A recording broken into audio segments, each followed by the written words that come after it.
Esqueça a ideia de que o Brasil começou em uma manhã de abril de 1500. A verdade é mais antiga, mais complexa e está gravada neste território muito antes da primeira caravela surgir no horizonte.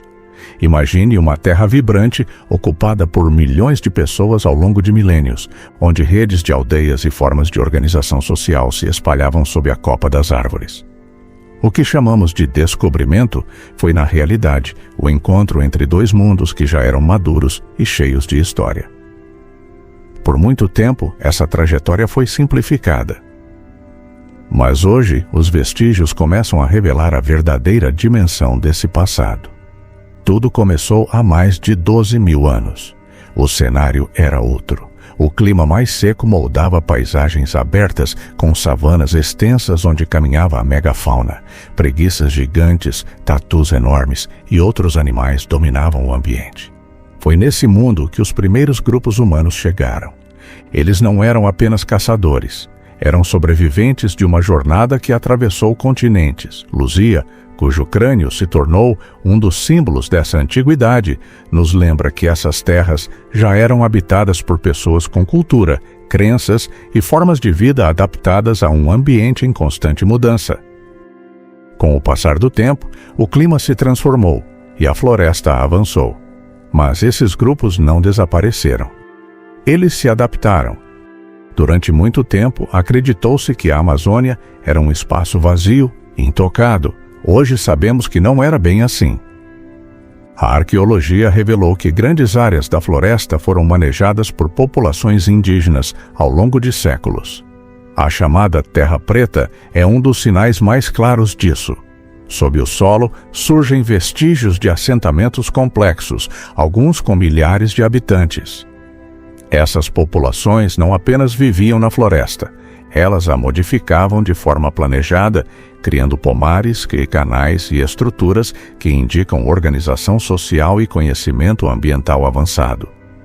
Na ilha de Marajó, por exemplo, comunidades construíram grandes aterros para lidar com as cheias, demonstrando domínio técnico adaptado ao ambiente. Enquanto isso, no litoral, outra forma de vida florescia.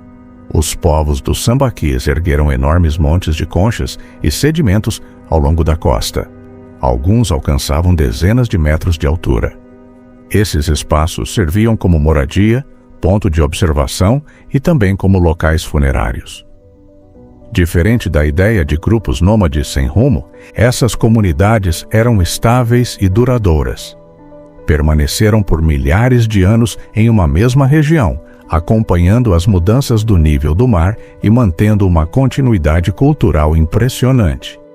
Com o tempo, novos movimentos populacionais mudaram o equilíbrio desse território. Entre eles, destaca-se a expansão dos povos de língua tupi-guarani.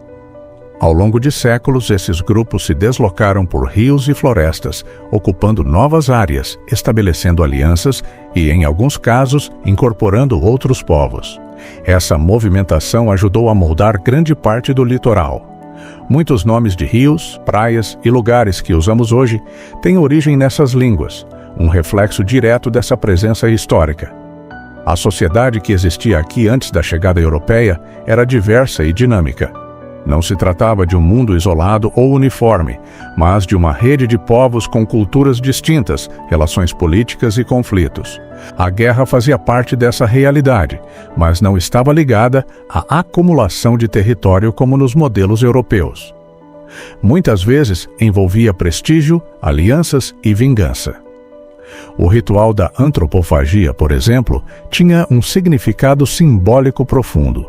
Não era um ato de fome, mas um elemento de uma lógica cultural própria, ligada à honra e à memória dos conflitos.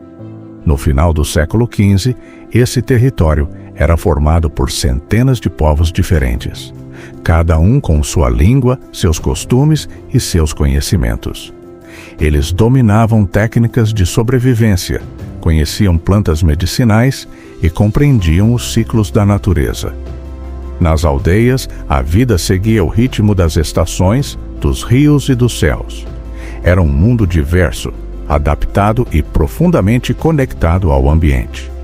Foi nesse contexto que, em 22 de abril de 1500, ocorreu o encontro com os portugueses.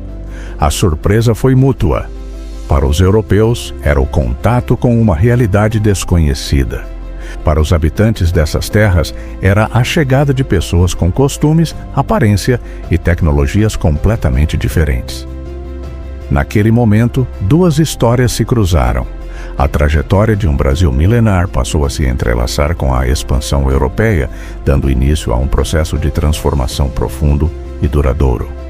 Entender o Brasil antes de 1500 é reconhecer que a história deste país não começa com a chegada das caravelas. Ela já existia. Antiga, diversa e complexa. Muitas dessas heranças permanecem vivas, seja nos nomes dos lugares, nos conhecimentos tradicionais ou nas culturas indígenas que resistem até hoje. Olhar para esse passado não é apenas revisitar a história, mas compreender melhor as raízes do Brasil que existe agora.